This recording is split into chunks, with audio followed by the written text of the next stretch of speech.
সুপ্রিয় দর্শক, বঙ্গকথা আলোচনা অনুষ্ঠানে আপনাদের সকলকে স্বাগতম। বঙ্গকথা আমাদের কণ্ঠে আপনার কথা। বঙ্গকথা বাংলাদেশের সংগতির কথা বলে, অসঙ্গতির কথা বলে, সাধারণ জনগণের কথা বলে, তৃণমূলের কথা বলে। আর সেইজন্য আমাদের নিয়মিত এই ধরনের আয়োজনগুলো দেখবার জন্য বঙ্গকথা ফেসবুক পেজ এবং ইউটিউব চ্যানেলটি লাইক করুন, সাবস্ক্রাইব করুন। আমাদের আজকের বিশেষ আয়োজন বলছি এই কারণে, গ্রামীণ ফোন বয়কট। আমরা বিগত দুদিন যাবৎ একটি ভাইরাল ভিডিও দেখছি ফেসবুকে এবং বিভিন্ন জায়গায় ইনবক্সে চলে যাচ্ছে সাইফুল বাতেন টিটোর একটি ক্যাম্পেইন, গ্রামীণ ফোন বয়কট। কি সেই ক্যাম্পেইন সেটা আমরা একটু দেখে নেব। চলুন দেখে নিই। প্রিয় দেশবাসী, আপনারা জানেন যখন থেকে বাংলাদেশে ফোন এসছে, মোবাইল ফোন, তখন থেকে আমাদের যে সমস্ত গ্রাহক যারা ছিল সেই 1997 সাল থেকে, সেই সমস্ত গ্রাহককে চেটে চিবিয়ে চুষে যারা খেয়েছে যে কোম্পানিটার সেই কোম্পানিটার নাম হচ্ছে গ্রামীণ ফোন। এখন আমাদের হাতে সময় এসছে, আমাদের হাতে অন্যান্য অপারেটর এসছে এবং বেস্ট অপারেটর হচ্ছে টেলিটক। আমি জানি এই কথাটি শুনলে আপনারা অনেকে রাগ করবেন, ভাই টেলিটকের বিভিন্ন জায়গায় নেটওয়ার্ক নাই, অমুক তমুক।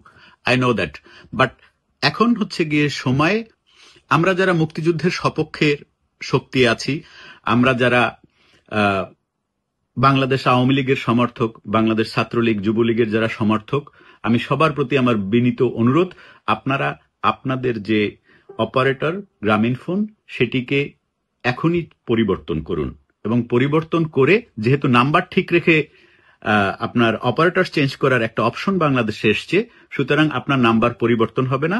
আপনি জাস্ট আপনার গ্রামীণ ফোন থেকে আপনি অন্য ফোনে সুইচ করুন। কারণ এই গ্রামীণ ফোন হইল গিয়া ডক্টর ইউনূসের, এই মহাজনের, এই সুদী মহাজনের। যেহেতু এখন নাম্বার ঠিক রেখে অন্য অপারেটরে সুইচ করা যায়, সুতরাং নাও আমাদের সময়, আমরা গ্রামীণ ফোনকে পুং করে দেব এবং আমরা অন্য অপারেটরে সুইচ করব। আমি জানি এতে আপনাদের অনেক কষ্ট হবে, অনেক অসুবিধা হবে, কিন্তু মনে রাখতে হবে এটা হচ্ছে এখন যুদ্ধকালীন সময়। এই যুদ্ধকালীন সময়ে যে ময়দানে যায় যুদ্ধ করার জন্য, উভয়ই জানে যে এখানে কষ্ট হবে, না বেঁচে ফিরতে পারি, বেঁচে না ফিরতে পারি, মরেও যেতে পারি। সুতরাং এই যে গ্রামীণ ফোনের অপারেটর পরিবর্তন করলে আপনার যে সাময়িক অসুবিধা হবে, সেটা মনে করতে হবে আপনার যুদ্ধের জন্য স্যাক্রিফাইস, দেশের জন্য স্যাক্রিফাইস, মুক্তিযুদ্ধের জন্য sacrifice. Change your operator from গ্রামীণ ফোন টু টেলিটক। গ্রামীণ ফোন, আমরা যদি যারা মুক্তিযুদ্ধের সমর্থক, যারা মুক্তিযুদ্ধকে রেসপেক্ট করি, যারা বাংলাদেশ আওয়ামী লীগের সমর্থক, যুবলীগের সমর্থক, এইটা যদি পুরো বাংলাদেশে পুরো অপারেটরের যদি 30%ও হয়, সেটা গ্রামীণ ফোনকে ধসায় দিবে।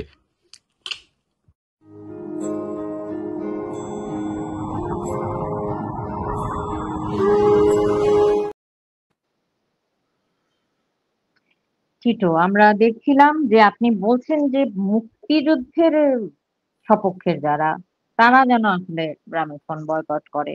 আপনি বলছেন এটা একটা যুদ্ধকালীন সময়। মুক্তিযুদ্ধের সপক্ষের শক্তির সাথে গ্রামীণ ফোন বয়কটের সম্পর্কটা যদি একটু আপনি আমাদেরকে খুলে বলতেন।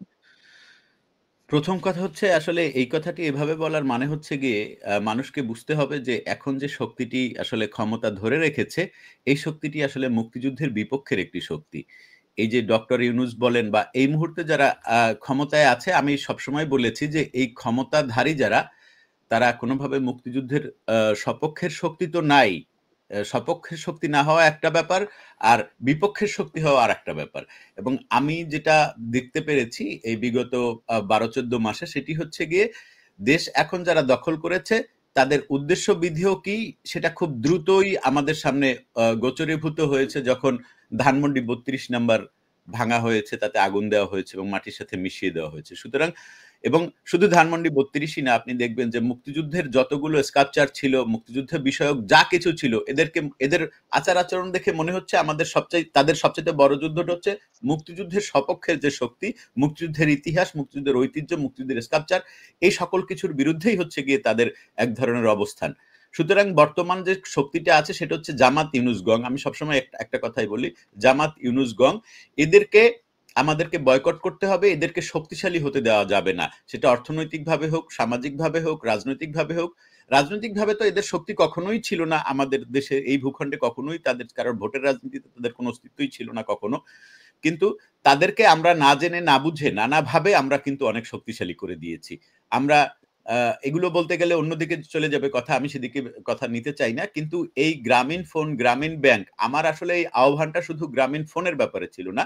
আমার এই আহ্বানটা ছিল গ্রামীণ শক্তি, গ্রামীণ ফোন, গ্রামীণ ব্যাংক, গ্রামীণ সংক্রান্ত যতগুলো প্রতিষ্ঠান রয়েছে, এই প্রতিষ্ঠান থেকে আপনি কোনো একটা সেবা নিবেন। এই প্রতিষ্ঠানে আপনি যদি কোনো একটা আপনার সহায়তায় যদি একটা পয়সা যায়, গণপ্রজাতন্ত্রী বাংলাদেশ সরকারের একটা পয়সা যায়, দ্যাট মিনস আপনি আসলে জামাতি শক্তিকে, আপনি দেশবিরোধী শক্তিকে, আপনি স্বাধীনতার বিপক্ষের একটি শক্তিকে শক্তিশালী করছেন। এটা হচ্ছে আমার ওপিনিয়ন, কারণ আমি আমার বোধে এতটুকু কুলাইছে। এবার যারা বাংলাদেশের অন্যান্য বড় বড় অর্থনীতিবিদ, রাজনীতিবিদ রয়েছেন, তাদের বক্তব্য তাদের মতো হতে পারে, আমার সেটা নিয়ে কোনো আপত্তি নাই। কিন্তু আমার যেটা মনে হয়েছে, গ্রামীণ ফোনকে যদি আমরা আরো শক্তিশালী করি, সেটা আসলে মুক্তিযুদ্ধের বিপক্ষের কোনো শক্তিকে শক্তিশালী করা হবে। আপনি একটা জিনিস দেখবেন যে চিটাগং এর যারা মানুষ রয়েছে, আমার এইটা এত ভালো লাগে, আমি চিটাগং এর মানুষদেরকে তাদের প্রতি একটি আমার আলাদা এক ধরনের সিম্প্যাথি না বলবো, ভালোবাসা চিটাগং ভালো এর লোক লাগা আছে। আমার হুম। আছে, ভালো লাগা আছে। কারণ কি, আপনি দেখবেন দীপান্বিতা, চিটাগং এর কোন লোকের নাম্বার কিন্তু আপনি গ্রামীণ ফোন, এয়ারটেল কিচ্ছু পাবেন না, তাদের সবার নাম্বার কিন্তু রবি। ম্যাক্সিমাম চিটাগাংয়ানদের নাম্বার রবি। কারণ কি, তাদের বদ্দা একে খান, তার সে এই একেটেল বা একটেলের মালিক ছিল, তারা কিন্তু ওই প্রেমটা দেখিয়ে কিন্তু তারা এটা করেছে। তারা কিন্তু ইনুস বদ্দার নাম, কারণ ইনুসও চিটাগাংয়ের, কিন্তু তারা জানে যে অ্যাকচুয়ালি ইনুস হচ্ছে গিয়ে একটা সুদখোর এবং সে দিনের পর দিন দেশের কি ধরনের ক্ষতি করেছে। চিটাগাংয়ের মানুষ কিন্তু গ্রামীণ ফোন কিনে নেয়। চিটাগাংয়ের মানুষের কিনলে সবার আগে গ্রামীণ ফোন কেনা উচিত এবং সকলের গ্রামীণ ফোনের গ্রাহক থাকা উচিত, কিন্তু না, তারা কিন্তু সেটা করে নাই। তারা কিন্তু একেটেল চালিয়েছে এবং সেটা কিন্তু বর্তমান রবি হিসেবে আছে। আমি মনে করি যে যে কোনো প্রতিবাদ, ধরুন আমি সবসময় বলি, সে আমার যত বড় প্রতিপক্ষ হোক, কোনো হুম। প্রতিবাদ এমন ভাবে করা যাবে না যাতে সার্বিকভাবে দেশের ক্ষতি হয়। ধরেন আমরা এখন রাগ করে গিয়ে গ্রামীণ ফোনের অফিস জ্বালিয়ে দিলাম, তাতে কিন্তু ওই গ্রামীণ ফোনের অফিসে যতগুলো এমপ্লয়ি আছে, যারা যারা হয়তো আমাদের মুক্তিযুদ্ধের সপক্ষের শক্তি কিংবা সপক্ষের শক্তি না হলো, তাদের তো আমাদের জ্বালিয়ে দেওয়ার অধিকার নাই, তাদেরকে পুড়িয়ে দেওয়ার অধিকার নাই। আমি অনেক জায়গায় দেখতে পাচ্ছি অনেক সিনিয়র লিডাররা শেয়ার করছেন যে গ্রামীণ ব্যাংকের অফিস হবে ছাত্রলীগের অফিস। এটা এইভাবে এখন আসলে বলার কিছু নাই, বা এটা আমি মনে করি এটা এক ধরনের সহিংস চিন্তা ভাবনা। বরং আমরা এমন ভাবে আচরণ করি, গ্রামীণ ফোন, গ্রামীণ ব্যাংকের সাথে আমাদের বিহেভিয়ারটা এমন হওয়া উচিত যে তারা যাতে বাধ্য হয় তাদের পাত্তারি গুটিয়ে এখান থেকে ভেগে যেতে। আপনি চিন্তা করেন যে বাংলাদেশের যত মানুষ আছে, আমি সবসময় এই কথাটি বলি যে পৃথিবী উল্টে গেলেও আওয়ামী লীগের যে রিজার্ভ 30%, এটি সব সময় থাকবে। মানে এটি হচ্ছে গিয়ে ধরেন একটি, মানে এমন একটি পাওয়ার হাউস যেটি আপনি পারমাণবিক বোমা মেরে উড়াতে পারবেন না। সুতরাং এই যে 30% আমরা সবসময় রিজার্ভ আছি, এই 30% যদি আমরা কোনোভাবে এই গ্রামীণ ফোন, গ্রামীণ ব্যাংক বয়কট করতে পারি, আমাদের দেশে বর্তমানে লোক সংখ্যা 20 কোটির উপরে বলে আমি মনে করি। এই 20 কোটির 30% কিন্তু দীপান্বিতা হিউজ নাম্বার। এই হিউজ নাম্বার লোক যদি আমরা গ্রামীণ ফোন এবং গ্রামীণ ব্যাংক সহ তাদের যত সমস্ত ব্যবসা প্রতিষ্ঠান আছে, এগুলোকে যদি আমরা বয়কট করি, এটা অনেক বড় একটা আন্দোলন হবে। আমাদের কোনোভাবে আমি মনে করি না যে আমাদের এই চিন্তা মানে আমরা যদি গ্রামীণ ব্যাংকের অফিস জ্বালিয়ে দেই, তাহলে আমাদের মধ্যে আর তাদের মধ্যে খুব একটা বেশি পার্থক্য থাকবে না। সুতরাং আমাদের আহ ধ্বংসাত্মক রাজনীতি থেকে আমরা বেরিয়ে আসি, বা ধ্বংসাত্মক কর্মকাণ্ড থেকেও আমরা বেরিয়ে আসি। আমরা সুন্দর করে একেবারে গ্রামীণ ফোনকে বয়কট করি এবং 30% আপনি দেখবেন যে গতকালকে একটি আরটিভিতে একটি নিউজ হয়েছে। সেটি হচ্ছে কি, হঠাৎ করে তারা একটি নিউজ করেছে কি, আগামী ২ দিন আমাদের ফ্লেক্সি লোড বন্ধ থাকবে। এখন তাড়াতাড়ি ফ্লেক্সি লোড কইরে নাও। কারণ তারা বুঝতে পারছে অলরেডি ধস নাইমা গেছে। হাজার মানুষ অলরেডি গ্রামীণ ফোনের সিম চেঞ্জ করে তারা অন্য অপারেটরে যাওয়া শুরু করেছে। এবং এটা কিন্তু একটি বড় বার্তা গ্রামীণ ফোনের জন্য। সুতরাং তারা এই যে টেকনিক, এই যে চোট্টামি, এই যে ২ নাম্বারি, এটা কিন্তু তারা অলরেডি শুরু করেছে। সুতরাং আমি সবসময় অনুরোধ করব আমার সহযোদ্ধা বন্ধুদের এবং যারা স্বাধীনতার পক্ষে রয়েছেন, তাদের প্রতি তাদের প্রতি আমার একটাই অনুরোধ থাকবে যে আপনারা যে প্রতিবাদটা করবেন, সেই প্রতিবাদটা হোক ক্রিয়েটিভ। সেই প্রতিবাদটা ধ্বংসাত্মক না হোক, সেটা অশালীন না হোক, সেটা অশোভন না হোক। যেটি সর্বজন গৃহীত প্রতিবাদ হবে, আমরা যেন সেটা করি। এবং সেই জায়গা থেকেই আমি বলেছি, গ্রামীণ ফোন একেবারেই সর্বান্তকরণে ত্যাগ করুন। আপনি এটা মাথায় নিয়েন না যে আচ্ছা ঠিক আছে, আমি কি করব, আমি গ্রামীণ ফোনটা দিয়ে কথা বলবো না, ওটা শুধু নেটের জন্য ব্যবহার করবো না। ব্রাদার, আপনার যুদ্ধটা মানসিক, শারীরিক সকল সকল অঙ্গ প্রত্যঙ্গ দিয়েই আপনার করতে হবে। আপনি নেট পাচ্ছেন না, কয়েকদিন ধরে আপনি নেটে খুব প্রবলেম করবেন, এটা ধরে নেন যে এটা একটা যুদ্ধকালীন সময় এবং এটা আমাদেরকে করতে হবে। আপনাকে বুঝতে হবে যে যার আমাদের পূর্বপুরুষেরা যারা যুদ্ধ করে গেছেন, তাদের গ্রামীণ ফোন তো দূরের কথা, একটা রেডিওতে তাদের হচ্ছে গিয়ে ছোট্ট একটি ভাষণ শুনতে বা ছোট্ট একটি কথা শুনতে তাদের যে কি পরিমাণ পরিশ্রম করতে হয়েছে, এটা আপনারা ডকুমেন্টারিতে দেখেন, সিনেমায় দেখার দরকার নেই। কারণ তো সিনেমা তো রিমেক করা, মানে একটা ঘটনাকে আবার নতুন করে বানানো যায়। আপনারা এগুলো ডকুমেন্টারি থেকে দেখেন। দেশটা এখন একটি যুদ্ধকালীন সময় চলে এসছে এবং সেই যুদ্ধটা হচ্ছে গিয়ে স্বাধীনতার পক্ষের শক্তি এবং স্বাধীনতার বিপক্ষের শক্তি। সুতরাং আপনি যদি আপনার মুক্তিযুদ্ধকে ধারণ করেন, আপনার স্বাধীন সার্বভৌম বাংলাদেশকে যদি ধারণ করেন, আপনি যদি সংবিধানের ৪টি স্তম্ভ, যেই ৪টি স্তম্ভের উপরে নির্ভর করে আমাদের স্বাধীন সার্বভৌম একটি দেশ আমরা পেয়েছি, তাতে যদি আপনার বিশ্বাস আস্থা থাকে, তাহলে আপনার উচিত হবে এখনই এই মুহূর্তে আপনার গ্রামীণ ফোন সিমটি পরিবর্তন করা। এবং আমি জানি তাতে আপনার অসুবিধা হবে, আমি জানি আপনি যদি গ্রামীণ ফোন থেকে আপনার অ্যাকাউন্টটি ক্লোজ করে দেন তাতে আপনার কষ্ট হবে, কিন্তু আপনাকে মনে রাখতে হবে আপনার যেই পিতা মুক্তিযুদ্ধে গিয়েছিলেন, আপনার যে দাদা মুক্তিযুদ্ধে গিয়েছিলেন, আপনার যে বাপ দাদা মুক্তিযুদ্ধে গিয়েছিলেন, তারা কিন্তু ওই সমস্ত কিছু পরোয়া করে না। তারা কিন্তু জানতো যে তাদের জীবনটা যে কোনো মুহূর্তে চলে যাবে। মানে আমার বাবার ব্যাপারে একটা কথা শুনি যে তার গুলি লেগেছিল, যে মাথায় যে পাতিলটা নিয়ে ওর মধ্যে ছোলা বুট সিদ্ধ করে নিয়ে যাচ্ছিল, ওইটাই গুলি লেগেছিল। এটা কিন্তু আমি এইটা ঘটনাটা পরে শুনেছি। পরে যার কাছ থেকে শুনেছি সে আমাকে বলেছে যে চিন্তা করো, গুলিটা যদি আর ২ ইঞ্চি নিচে লাগতো, এর তোমারই তাহলে মাথায় পৃথিবীতে না, তোমারই পৃথিবীতে জন্ম হতো। তুমি তো আজকে বড় বড় কথা বলো, মাইক্রোফোন হাতে নিয়ে নিয়ে মুক্তিযোদ্ধাদের সাক্ষাৎকার নিয়ে বেড়াও, তোমারই জন্ম হইতো না মিয়া। যারা মুক্তিযুদ্ধে গিয়েছিল, মুক্তিযুদ্ধে হেল্প করতে গিয়েছিল, তারা কেউ এইটা ভেবে যায় নাই যে আমি এবার ফিরে আসবে। এইটা কেউ ফিরে। সুতরাং আমরা যদি এখন ওই ভাবনাটা ভেবে আগাতে না পারি, তাহলে আমাদের এই আন্দোলনে সফল হওয়া সম্ভব না। এখানে আমি একটি ডিসক্লাইমার দিয়ে রাখি। সেই ডিসক্লাইমারটা হচ্ছে এরকম যে অনেকে আমি এই কথাগুলো বা এটাকে খোঁটা বলে আমাদের আঞ্চলিক ভাষায়, যে আপনি তো বিদেশে আছেন, বিদেশে বসে বড় বড় কথা বলেন, দেশে এসে দেখেন। এটার আমি আপনাদের যে এই যে আমার প্রতি অভিযোগটুকু, আমি অভিযোগটুকু মেনে নিচ্ছি। আমি এই অভিযোগটুকু মেনে নিচ্ছি এই কারণে, কারণ আমি এখন একটি নিরাপদ জায়গায় আছি। তবে আমি সবিনয়ে বলতে চাই, আমি যখন দেশে ছিলাম তখনও আমার ভোকালটা এরকমই ছিল এবং আমার অ্যাক্টিভিজমটাও এরকম ছিল। সুতরাং আমার অনুরোধ থাকবে যে আমরা মানে পারস্পরিক দোষারোপ থেকে বেরিয়ে এসে আমরা আমাদের জায়গায়, যে জায়গায় থাকতে পারি, যে জায়গা থেকে যতটুকু কাজ করতে পারি, সেই কাজটি আমরা এগিয়ে যাই, করা শুরু করি। এবং আমার মনে হয় যে গ্রামীণ ফোন, গ্রামীণ ব্যাংক সহ গ্রামীণের যত ব্যবসা প্রতিষ্ঠান আছে, সেগুলোকে যদি আমরা বয়কট করা শুরু করি, এটা তাদের জন্য একটা অনেক স্ট্রং একটা বার্তা হবে এবং I think it will work. Thank you Dipanwita. চমৎকার কথা বলেছেন, কিন্তু আমি এখানে একটু সুস্পষ্টভাবে আপনার কাছ থেকে জানতে চাইবো যে গ্রামীণ ফোন ওন করেন, যদিও গ্রামীণ ফোন আসলে ব্যক্তিগত প্রপার্টি বা ব্যক্তিগত অ্যাসেট হওয়ার কথা না, এটা সরকারি একটা বিষয়, কিন্তু এটার যিনি আসলে কর্তা, যেটা এটা যিনি এটার উপরে চড়ে বসে আছেন, ইউনূস সুদখোর, ওনাকে আপনি তার মানে একেবারে সুস্পষ্টভাবে স্বাধীনতা বিরোধী চেতনার একজন মানুষ বলতে চাইছেন। এটা আমাদেরকে আপনি কি আমাদেরকে এটা ব্যাখ্যা করতে পারেন যে ওনার কোনো ব্যাকগ্রাউন্ড, ওনার অতীত ইতিহাস বা কোনো কিছু যেখান থেকে একদম এটা পরিষ্কারভাবে বার্তা দেয় যে উনি আসলে মুক্তিযুদ্ধের চেতনা বিরোধী একজন মানুষ? আমি জানি, আমি দর্শকদের উদ্দেশ্যে আপনার মুখ থেকে শুনতে চাইছি। অনেক ধন্যবাদ। এখানে আমি একটা কথা বলি, আমি অতীত থেকে কথা বলবো না। আমি ২০২৫ সাল বা ২০২৪ সালের পরে যে ইউনূসকে চিনেছি, তার আগের ইউনূসকে আমার দরকার নাই। তার আগে উনি একজন ফেরেশতা ছিলেন।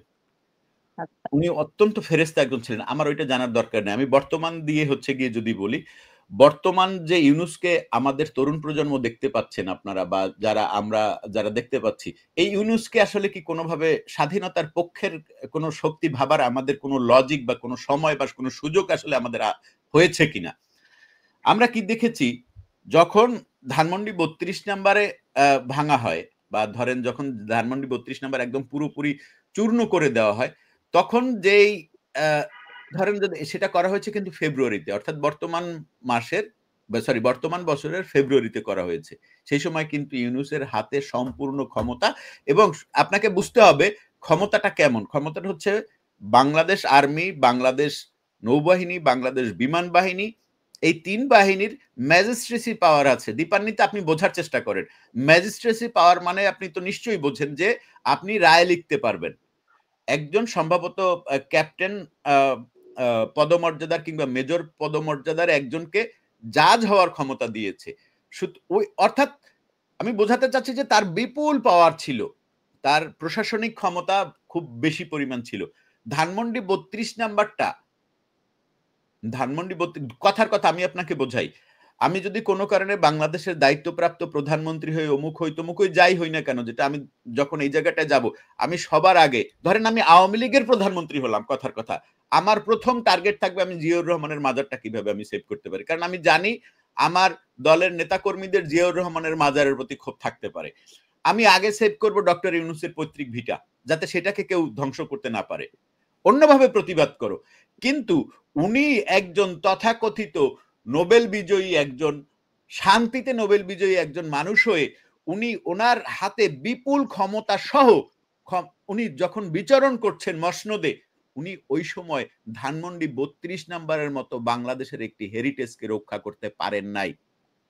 রক্ষা করতে পারেন নাই কথাটার সাথে আপনি আপনি আমি এখানে একটু বলবো, রক্ষা করতে পারেন নাই, আপনি কি এটা বলতে চাচ্ছেন? না, যে না, না, আসলে সে না, না, আচ্ছা, কোনোভাবেই আমি এই কথাটি বলতে চাচ্ছি না। আমি বলতে চাচ্ছি যে রক্ষা করতে পারেন নাই, এটা মনে হবে আমাদের কাছে, কিন্তু ইটস নট ট্রু। উনি নিজে এই কাজটি করিয়েছেন। একদম স্পষ্টত উনি এই কাজ করে। আমি সেদিনকার একটা লাইভে বলেছিলাম যে, যে কাজ জামাত করতে পারে না, সেই কাজ হচ্ছে গিয়ে এই ঘেটুপুত্র ফুয়াদকে দিয়ে করানো হয়। ঠিক এই একই ঘটনা কিন্তু এই সমস্ত ক্ষেত্রেই এই একই একই ছকে কাজটা করা।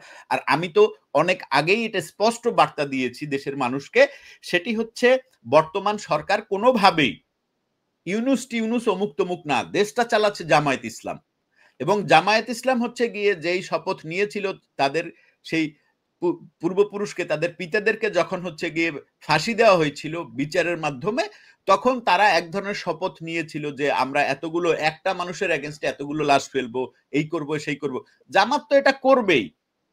এটা কি এই বার্তা কি ইউনূসের কাছে ছিল না?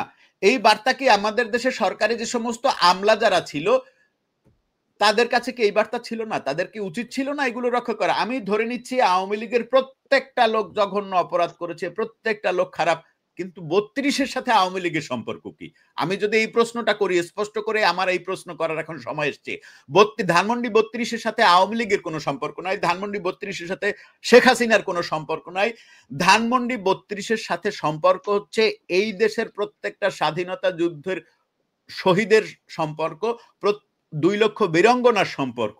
এটি কোনোভাবে বাংলাদেশের কারোর ব্যক্তিগত সম্পত্তি নয়। এটি বুঝতে হবে। ধানমন্ডি ৩২ নাম্বার বাংলাদেশের প্রত্যেকটা নাগরিকের সম্পদ ও সম্পত্তি। একদম স্পষ্ট বার্তা, এটি বুঝতে হবে। এবং এইটি কি শেখ হাসিনার নামে ছিল ধানমন্ডি ৩২? না, নাকি না, না। উনি তো কার দিয়ে নামে? দিয়েছিলেন এটা। ধানমন্ডি ৩২ এর ঠিকানা মানে ওই যে শেখ মুজিবুর রহমান একটি কথা বলেছিলেন যে এই যে যুদ্ধ শিশু, এদের পিতার নামের জায়গায় লিখে দাও শেখ মুজিব এবং ঠিকানা লিখে দাও ধানমন্ডি ৩২। এই মানুষটার হাইটটা বোঝেন? হাইট বোঝেন? বঙ্গবন্ধুর হাইট বোঝেন যে সে কোন হাইটের? বঙ্গবন্ধুর নাম এসে আমাকে ইউরোপে এসে শুনতে হয় আলাদা করে, আলাদাভাবে শুনতে হয়। হ্যাঁ? এবং আমরা তো কি বলবো, এখন আমার মুখ খারাপ হয়ে যাবে। আমি ওদিকে যেতে চাই না। কিন্তু আমি একটা কথা বলতে চাই। সেটি হচ্ছে ধানমন্ডি ৩২ নাম্বার ভাঙা হয়েছে। এটা দিয়েই সুস্পষ্ট একটি মেসেজ আমাদের কাছে গিয়েছে যে এই যে শক্তিটি এখন ক্ষমতায় রয়েছে, এই হুম। শক্তিটি একদম মুক্তিযুদ্ধ বিরোধী, স্বাধীনতা বিরোধী একটি শক্তি। এই শক্তির সাথে দেশপ্রেম, দেশের সার্বভৌমত্ব, মুক্তিযুদ্ধ কেন হয়েছিল, সংবিধানের ৪ টি স্তম্ভ, এর সাথে এদের কোনো সম্পর্ক নাই। এরা এই যে অশিক্ষিত যে গ্রুপটা এখন দেশ স্বাধীন মানে দেশ চালাচ্ছে, তাদের বক্তব্য হচ্ছে কি যে ধর্মনিরপেক্ষতা মানে ধর্মহীনতা। অথচ হুম। বঙ্গবন্ধুর যে ব্যাখ্যা বা বঙ্গবন্ধুর যে ধর্মনিরপেক্ষতা সম্পর্কে উনি সুস্পষ্ট বার্তা অসংখ্যবার দিয়েছেন। এবং এখন যে ঘেটুপুত্ররা রাজনীতি করছে, এই ঘেটুপুত্ররাই কিন্তু একসময় বঙ্গবন্ধু বলে মুখে ফেনা তুলে তারপরে বঙ্গবন্ধু কি বলেছে, কিভাবে ওইটা কিন্তু মানে তোতা পাখির মতো বলেছে। আমি মানে আমার একটি মানে বলতে হয় যে আমার একটি সুনাম আছে, ভালো বক্তব্য দেই আমি, বা ভাই আমি জীবনে ওদের মতো এভাবে বলতে পারবো না। এই যে সার্ভিস মলো মমুক তুমুক কি পটপট পটপট পটপট করে বলে দিচ্ছে, আমি জীবনেও এভাবে বলতে পারবো, বোঝা যাচ্ছে একেবারে মুখস্থ ঠোঁটস্থ করে তারপরে এসে তারপরে এই বুলিগুলো আওড়াচ্ছে। এই বুলি যারা আওড়ায় তাদেরকে আইডেন্টিফাই করতে হবে, এবং এই ধরনের বিষয়গুলো যাতে ভবিষ্যতে না ঘটে সেই দিকে আমাদের চিন্তা করব। আমি ওই আলোচনায় আপাতত যাচ্ছি না। আমার একটি আহ্বান, বাংলাদেশের ২০ কোটি মানুষ বলেন, ২৫ কোটি মানুষ বলেন, ৩০ কোটি মানুষ বলেন, বা ১৬ কোটি মানুষই বলেন, তাদের কাছে আমার একটা আবদার, একটা অনুরোধ, সেটি হচ্ছে সকল কিছু ভুলে যান। যখন বাংলাদেশে গ্রামীণ ফোন ব্যবসা করা শুরু করেছে তখন থেকে অদ্যাবধি আপনাকে যত রকমের তাদের দ্বারা মানে আপনাকে নিষ্পেষণ করা সম্ভব ততটুকু রকমের তারা করেছে, আর না, এই সুযোগটা আর আমরা দিতে চাই না। এবং আপনি গ্রামীণ ফোন সহ গ্রামীণ বিজনেস সংক্রান্ত যত বিষয় আছে এগুলো সর্বান্তকরণে বয়কট করুন। আমরা কোনোভাবে ভাঙা, জ্বালাও পোড়াও, হত্যা এই নীতির মধ্যে দিয়ে আমরা যেতে চাই না। আমরা এটা বলবো না, এটা দাবি করব না যে না আওয়ামী লীগ এইটা জীবনে করে নাই, তারা অত্যন্ত, না ভাই, আমরা পৃথিবীর সবচাইতে বড় শক্তিশালী দলকে পুংমাংসা করে দিয়ে তারপরে হচ্ছে গিয়ে বাংলাদেশটাকে স্বাধীন করেছি। আমাদের ইতিহাস অনেক অনেক দীর্ঘ ইতিহাস। এবং আমি যদি ছাত্রলীগের ইতিহাস বলতে চাই, আওয়ামী লীগের আগে প্রতিষ্ঠিত একটি মানে মানে সংগঠন যেটার নাম হচ্ছে বাংলাদেশ ছাত্রলীগ। সুতরাং ওইভাবে মানে ডোন্ট ট্রাই টু ইগনোর আস। যদি আমাদেরকে ইগনোর করার চেষ্টা করেন তার খেসারত প্রত্যেকটা মুহূর্তে দিতে হবে। এই খেসারত দিতে যায়েন না। বাংলাদেশকে যে জায়গায়, মানে শেখ হাসিনার একটি বক্তব্য আমি শুনেছিলাম, আমি জানি না এটি এআই দিয়ে করা নাকি উনি কোথাও বলেছিলেন, মানে উনি ওনাকে ক্ষমতাচ্যুত করার পরে একটি বক্তব্য, কে যেন ওনাকে বলছেন যে আপা দেশটাকে তো একেবারে পুরোপুরি ধ্বংস করে দিবে। তখন শেখ হাসিনা ওপাশ থেকে ফোনে বলতেছেন, না মনে হয় এত দ্রুত মনে হয় ধ্বংস করতে পারবে না, কারণ আমি যা রেখে আসছি ওটা যদি মানে চুরি করে বঙ্গোপসাগরেও ফেলে দেয় তারপরেও এটা অনেক সময় লাগবে। কিন্তু শেখ হাসিনা এটা জানতেন না যে কত বড় লুটেরারা এই দেশটি আসলে কবজা করেছে। এবং আমরা সেটি প্রত্যেকটা জায়গায়, মানে প্রত্যেকটা সেকশনে জনগণের খাবার দাবার মানে কি বলে আপনার একেবারে যারা না খেতে পারে তাদের জন্য যে চালগুলো রেখে গিয়েছিলেন বস্তায় শেখ হাসিনার নাম লেখা, গতকালকে সম্ভবত, আমার কাছে এই মুহূর্তে নিউজটা নাই, হাতের কাছে নাই, আমি একটু দেখে আপনাকে হয়তো বলতে পারবো। সেই নিউজটিতে একদম স্পষ্ট দেওয়া আছে, বলা আছে যে ইউএনও সে রাগ করে চলে গেছে। ওমা, তুই তুই কে রাগ করে চলে যাওয়ার, মানে শেখ হাসিনার নাম দেখছে রাগ করে চলে গেছে, মানে আমার কাছে মানে এটা মনে হয়েছে, মানে কি বলবো, মানে খুব হাসি লাগছে আমার, যে তুই একজন ইউনো, তুই এটা, এই যে হ্যাঁ, এই যে চালের বস্তায় শেখ হাসিনার কর্মসূচি, এটা হচ্ছে কি ব্রাহ্মণবাড়িয়ায়। হ্যাঁ, ব্রাহ্মণবাড়িয়ায় আপনি একটা জিনিস বোঝার চেষ্টা করুন যে শেখ হাসিনা ক্ষমতা ছেড়েছেন কত আগে, মানে অর্থাৎ অলরেডি ১.৫ বছর হতে চললো। এবং শেখ হাসিনা বলে গেছিলেন যে একটা সময় ওনার একটা বক্তব্য আমি শুনেছিলাম, এবং ওনার এগুলো অনেক কাটিং নিউজ ভিডিও অনেক কিছু পাবেন, যে আমি ২ বছর খাবার মজুদ রাখি। আমরা বিশ্বাস করি নাই। আমরা মনে করছি না, শেখ হাসিনা ক্ষমতায় থাকার জন্য আমাদেরকে মিথ্যা ছিলতে বলতেছে। দীপান্বিতা, সত্যি সত্যি আমিও বিশ্বাস করি নাই ভাই, বিলিভ মি, আমি বিশ্বাস করি নাই। কিন্তু সেই কথা আমাদেরকে জামাত বিশ্বাস করাই ছাড়তেছে, বিএনপি আমাদের সেই কথা বিশ্বাস করাই ছাড়তেছে। আমাদের সমস্যা হয় কি, আমাদের মানে ধরেন যারা সত্য ভাষণ দেয় এর বিরুদ্ধে যারা মিথ্যা ভাষণ দেয়, আমাদের একটি স্বভাব আছে যে আমরা মিথ্যা কথাটা একটু বেশি বিশ্বাস করি। এবং ইসলাম হচ্ছে গিয়ে জামাতে ইসলাম মনে করে যে মানে তারা মানুষকে মিথ্যা কথাটা গেলানোর জন্য জামাতে ইসলামের মতো এত বড় শক্তি দীপান্বিতা আপনি কোথাও পাবেন না। ঠিক একটি বক্তব্যকে একেবারে ঠিক উল্টাই দিবে। মানে জামায়াত ইসলামের দ্বারা পৃথিবীতে এই মত চালু করা সম্ভব যে পৃথিবী আসলে সূর্য আসলে পূর্ব দিকে উদিত পূর্ব হয় দিকে না, ওঠে না। উত্তর পশ্চিম। এটা জামাত কিন্তু খাওয়াইতে পারবে দীপান্বিতা, আপনি আমার কথাটা বাড়াবাড়ি হিসেবে নিতে পারেন। ও এমন ভাবে একটা স্টোরি দাঁড়া করাবে, ও বলবে যে না আসলে এখন যেটাকে আমরা পূর্ব দিক বলে মনে করি এটা আসলে পশ্চিম দিক, এবং যেটাকে পশ্চিম দিক মনে করি এটা আসলে পূর্ব দিক। দীপান্বিতা বিশ্বাস করেন আমার কথা, কারণ আমি এই জিনিস ছোটবেলা থেকে দেখে আসছি। সুতরাং আপনারা এই হায়নাদের কথা বিশ্বাস করবেন না। আপনাদের শুধু একটাই অনুরোধ, সেটি হচ্ছে গিয়ে স্পষ্ট একটি জায়গায় প্যাক হন, একটি জায়গায় দাঁড়িয়ে থাকেন। সেটি হচ্ছে গিয়ে দেশ স্বাধীনতা বিরোধীদের হাতে চলে গেছে। এবার এই জায়গা থেকে উদ্ধারের জন্য আমাদের যত যত রকমের কর্মকাণ্ড করা সম্ভব সহিংসতা ছাড়া, না এটা বলছি না যে আমরা সহিংসতা করতে পারি না। আমরা পৃথিবীর অন্যতম একটা শক্তিশালী ফোর্সের এগেনস্টে লড়ে জীবন দিয়ে এবং জীবন নিয়ে 16ই ডিসেম্বরকে এনেছি। Don't try to forget it, এটা মাথায় রাখতে হবে। এবং সেটার জন্য আমরা এখনো প্রস্তুত, আগেও প্রস্তুত ছিলাম, আমরা সব সময়ের জন্য প্রস্তুত।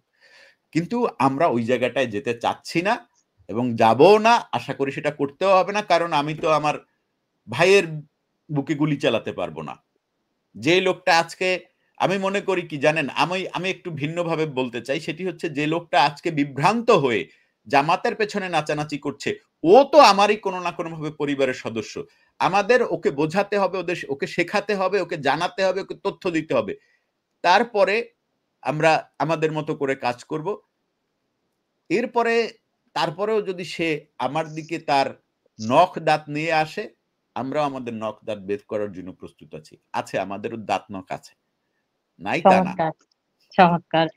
আমি সাইফুল বাতেন টিটোর সাথে একটি কথা শুধু সংযুক্ত করব, বাকি যা কিছু উনি বলেছেন চমৎকার বলেছেন, যৌক্তিকভাবে কথা বলেছেন। উনি বলেছেন যে 32 নাম্বার ভেঙে ফেলার পরে আমরা একটি মেসেজ পেয়েছি। আমি সেই কথাটার সাথে একটু দর্শকদের উদ্দেশ্যে কথাটা যুক্ত করব। আমরা মেসেজ পেয়েছি এরকম না, এটা স্বাধীনতা বিরোধী শক্তিরা আমাদেরকে খুব সুচারুভাবে বার্তাটা দিয়েছে।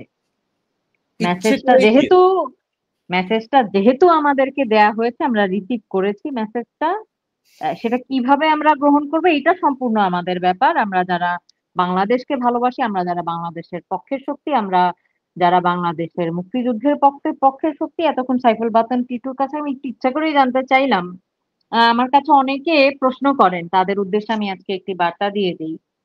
আমার ফেসবুক ওয়ালে অনেকে বলেছেন যে একটু সুনির্ধারিত ভাবে জানাবেন যে জামাত শিবিরের আসলে কি কি প্রতিষ্ঠান রয়েছে। জামাত শিবিরের সবচেয়ে বড় প্রতিষ্ঠান আসলে গ্রামীণ। আমার মনে হয় আলাদাভাবে আর এটা বলবার কোনো দরকার নেই। আমি কিন্তু আমার বিভিন্ন লাইভে একটা কথা বলি যে পরোক্ষভাবে পরোক্ষভাবে ইনভেস্ট করে, এরকম কথাটি আমি এতদিন বলতাম। টিটোর এই আহ্বানটার কারণে আমার জন্য এখন বলতে আরো একটু সুবিধা হলো। জামাত শিবির থেকে আসলে গ্রামীণ কিংবা ইউনূসকে আলাদা করবেন না। এটাকে আলাদা করবার কোনো কারণ নাই। সুতরাং আমি জানি, আপনি জানেন, আমরা সবাই জানি জামাত মানেই পাকিস্তানি। No doubt. সুতরাং কোনো ডাউট তো এটা নাই। আর এখন একদম আমি যদি স্পষ্টভাবেই বোঝা আপনাকে যাচ্ছে। একটা প্রশ্নই করি, সেটা হচ্ছে গিয়ে স্বাধীনতার 54 বছর পরে আমাদের দেশে প্রেস ক্লাবের মতো একটি জায়গায়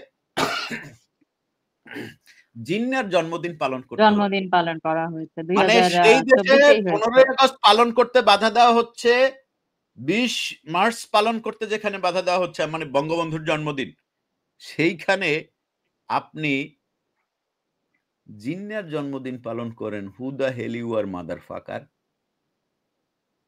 হ্যাঁ, আমি এই প্রশ্নটা করলে আমার এখন দোষ হয়ে যাবে?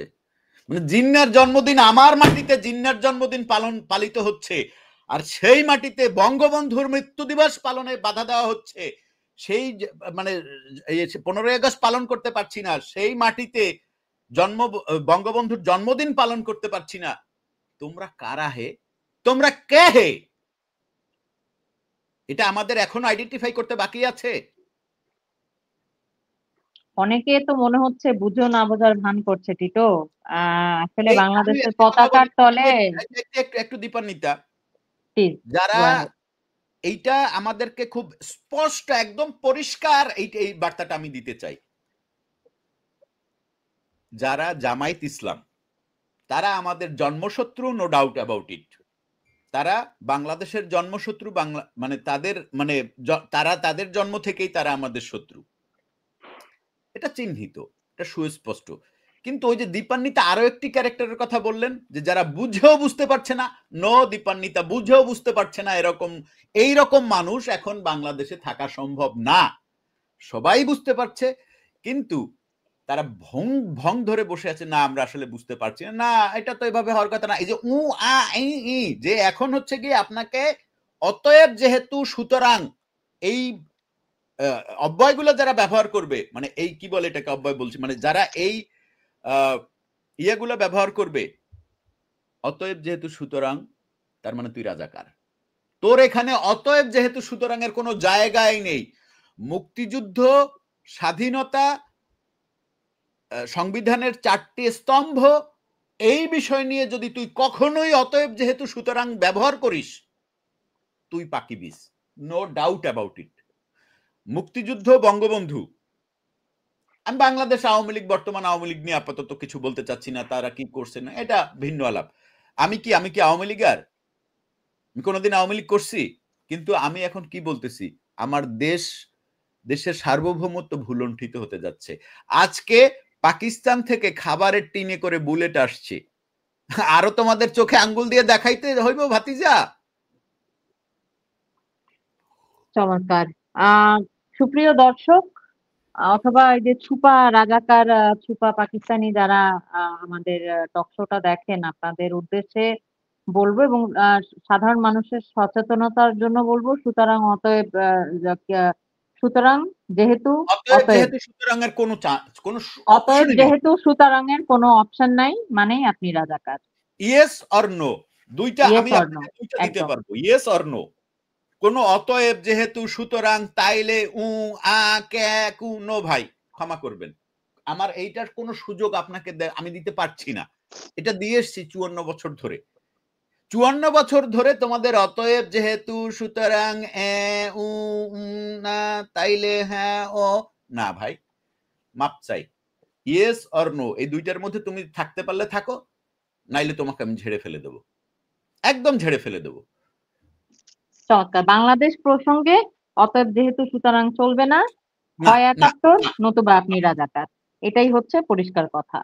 বাংলাদেশ এখন সেই জায়গায় দাঁড়িয়েছি দীপান্বিতা, এখন আমরা সেই জায়গাতেই আসলে দাঁড়িয়েছি। 2000 এর আগে একটি লাইভে এটা খুব পরিষ্কার ভাবে টিটো আমাদেরকে বলেছিলেন যে 2024-এর আসলে অগাস্টের পরে বাংলাদেশে যে একটা ইনভিজিবল সুতা ছিল, ওইটা এখন একদম ভেসে উঠেছে পরিষ্কার ভাবে। হ্যাঁ, জল রংটা একদম ভেসে উঠেছে। বাংলাদেশ এখন 2 দল, 71 অথবা রাজাকার। তো আমাদের বার্তাটা একেবারেই ক্লিয়ার। আমি আরেকটু কথা একটু বলতে চাই, সেটি হচ্ছে আমাদের 24-এ যে 2024 সালের এই তথাকথিত আগস্ট জুলাই আন্দোলন বা অমুক তমুক যাই বলেন না কেন, হ্যাঁ এখানে আমাদের আমরা হারিয়েছি, অনেক হারিয়েছি, নো ডাউট অ্যাবাউট ইট, কিন্তু আমরা কিন্তু পেয়েছিও অনেক। কি পেয়েছি আমরা? হচ্ছে কি একটি সুস্পষ্ট যে রেখাটা ছিল, সেই রেখাটি ক্রমশ ভেসে উঠেছে। এমনকি আওয়ামী লীগের মধ্যে কে রাজাকার লুকিয়েছিল, আর অন্য দলের মধ্যে কে মুক্তিযোদ্ধা লুকিয়েছে। মুক্তিযোদ্ধা কখনো লুকিয়ে থাকেন, অন্য জায়গায় অন্য মতের মধ্যে যে মুক্তিযোদ্ধারা ছিল, যারা যে বীরের মতো সামনে চলে এসছে। আমি অবশ্যই আমাদের শ্রদ্ধেয় ফজলুর রহমান ভাইয়ের কথা বলবো। উনি অন্য একটি রাজনৈতিক দল করেন, উনি কিন্তু আওয়ামী লীগ করেন। উনি কিন্তু শেখ হাসিনা যখন ক্ষমতায় ছিল, ওনার মতো এত স্পষ্ট ভোকাল আমি বাংলাদেশে খুব কম মানুষ দেখেছি। সেই মানুষটি কিন্তু আজকে মুক্তিযোদ্ধা হওয়ার কারণে উনি কিন্তু পদে পদে লাঞ্ছিত। এরপরে আর কি বোঝার বাকি থাকে? আর কি বোঝার বাকি আছে ভাই? যেই কথাটা আপনি তো ঠিক কথাই বলেছেন। ওগুলো তো আপনি বললেন না যে ওই ক্যারেক্টার বুঝেও না বোঝার ভান করছে, বুঝে নাই এরকম বিষয়টা না। এটা তো আপনি একদম, আমি তো প্রশ্নটা করেছি যেন উত্তরটা বেরিয়ে আছে এটার কারণে। এটা একদম আমরা জানি এরা জেগে ঘুমাচ্ছে, এদেরকে জাগানো যায় না। সুতরাং একেবারে আমরা আজকে আমাদের টক শোটি এখানে শেষ করব। আমি একটু সামারি টানি, সেটা হচ্ছে আমি প্রথম জানতে চাইলাম আমাদের ভাই টিটোর কাছে যে কেন গ্রামীণফোন বয়কট করতে হবে। উনি কিসের থেকে বুঝলেন যে আসলে ইউনূস স্বাধীনতা বিপক্ষ সত্যি? উনি কিন্তু খুব পরিষ্কার ভাবে সে বার্তাটা দিয়ে দিয়েছেন যে আমার আগের ইতিহাস জানার দরকার নাই। এই রিসেন্টলি তার যে অ্যাক্টিভিটি, সেখানেই তার চেহারাটা আসলে মুখোশটা খুলে গেছে। মানে আমি যেটা বুঝলাম টিটুর কথা থেকে, সেটা হচ্ছে যে ইউনূস জামাতের হয়ে কাজগুলো করছে। জামাত পিছন থেকে আসলে যা কিছু ইনস্ট্রাকশন দিচ্ছে এক্সিকিউশন এর দায়িত্বে ইউনূস এই মুহূর্তে রয়েছে। অর্থাৎ স্বাধীনতা বিরোধী বাংলাদেশ বিরোধী যে শক্তি তার হয়ে ইউনূস কাজ করছে। এতগুলো কথা কেন বললাম আপনাদেরকে? বললাম ওই যে যারা না বুঝে ওই যে উর দলে আপনারা যারা আছেন তাদের তো একটু বাংলায় বলতে হয়। এইজন্য বললাম আর বাচ্চা-কাচ্চা যারা আছো তাদের বোঝার জন্য বললাম। এমনি সবাই আর বাকিরা সবাই বুঝে গেছে। আপনারা সবাই টিটোর এই ক্যাম্পেইনটাতে আরো এগিয়ে আসুন। না, না, না, একটু হুম। একটু একটু একটু একটু আপনার একটু বোঝার ভুল আছে। এই ক্যাম্পেইনটা আমার না। এই ক্যাম্পেইনটা বাংলাদেশের যারা আমি বুঝতে পেরেছি। মুক্তিযুদ্ধের স্বাধীনতা, সার্বভৌমত্বে যারা বিশ্বাস করে এই ক্যাম্পেইনটা প্রত্যেকের। এই ক্যাম্পেইনটা আপনারও। আমি সেটা এড করতাম, আপনি আমাকে কথাটা শেষ করতে দেননি। টিটুর এই শুরু করা ক্যাম্পেইনটার সঙ্গে আপনারা সবাই এগিয়ে আসুন। যারা মুক্তিযুদ্ধের চেতনার সপক্ষের মানুষ আমরা, এটা আমাদের সকলের করণীয়। উনি হয়তো ভয়েসটা তুলেছেন, কিন্তু এটা আমাদের সকলের কর্তব্য। এটা আমাদের সকলের দায়িত্ব। আমি তাই মনে করি। হয়তো ১৯৭১ সালে কেউ সামনে এসে একটা গান ফায়ার করেছে। তার পিছনে সকলে নেমে গিয়ে তাকে সাপোর্ট করেছে। ওই একা মানুষটি আসলে বাংলাদেশের বাকি সেই সময় ৭ কোটি জনতা ছিল। তাই আমি বলব আমার আসলে লিটারেলি গুজবাম্পস হচ্ছে। এটা আমাদের সকলের বার্তা, গ্রামীণফোন বয়কট করুন। হ্যাশট্যাগ বয়কট গ্রামীণফোন এবং গ্রামীণের অন্য আরো যা কিছু প্রজেক্ট আছে বাদ দেন। কারণ হচ্ছে এটা একটা জামাতি শক্তি। আমি যে বলি না যে জামাত বয়কট করেন আমার ভাল লাগলো। মানে এটা আসলেই খুবই ভাল লাগলো। এভাবেই আমরা শুরুটা করেছি। আপনারা সকলে এগিয়ে আসুন। ওরা পার্সেন্টেজে 5 to 10%, বাকি কিন্তু সব আমরা। এই বাংলাদেশ আমার, আপনার। ওদের বাপের সম্পত্তি না, আমাদের সরি, বাপের আমি সম্পত্তি আরো একটা এটা কথা বলি। আসলে। আপনি বিএনপি করতে পারেন। করেন, আমার কোনো সমস্যা নাই। কোনো কিন্তু সমস্যা আপনি নাই। এটা ওকে। বিএনপি করেন, জাতীয় পার্টি করেন, যাই করেন। কিন্তু না আপনি যদি আওয়ামী লীগ করে, মুক্তিযুদ্ধের কি পক্ষে করে, বিশ্বাস করেন, এটা এটা এটা আমার এটা এটা একদম দেখার বিষয় না। একদম দেখার বিষয় না। এটা হচ্ছে বাংলাদেশ রক্ষার দেখার বিষয়। আ সুপ্রিয় দর্শক আপনারা সকলে ভালো থাকবেন। আমাদের নিয়মিত এই ধরনের আলোচনা অনুষ্ঠান দেখবার জন্য আমাদের Facebook এবং YouTube চ্যানেলটি লাইক করুন, সাবস্ক্রাইব করুন। আমাদের কাছে একটি বিশেষ অনুরোধ এসেছে ২-৩ দিন আগে। সেটা হচ্ছে আ শেখ ফরিদ এবং সাইফুল বাতেন টিটুকে নিয়ে যেন একসঙ্গে আমি একটি লাইভ করি। আমরা শীঘ্রই সেই আপনাদের চাওয়াটা পূরণ করবার চেষ্টা করব। যেহেতু এই লাইভটাতে আমার টিটোকে একলা আনতে হলো একটা অন্য কারণে, সেটা আপনারা নিশ্চয়ই বুঝতে পারছেন। তো আমরা শীঘ্রই সেটা আয়োজন করব। আমার ধারণা আ আ ফরিদ ভাই লাস্ট লাইভে সেটা সম্মতিও প্রকাশ করেছে। টিটিও সম্মতি প্রকাশ করবে। সেই লাইভটি দেখার জন্য স্টে টিউনড উইথ আস। জয় বাংলা, জয় বঙ্গবন্ধু, বাংলাদেশ জয় চিরজীবী হোক। বাংলা।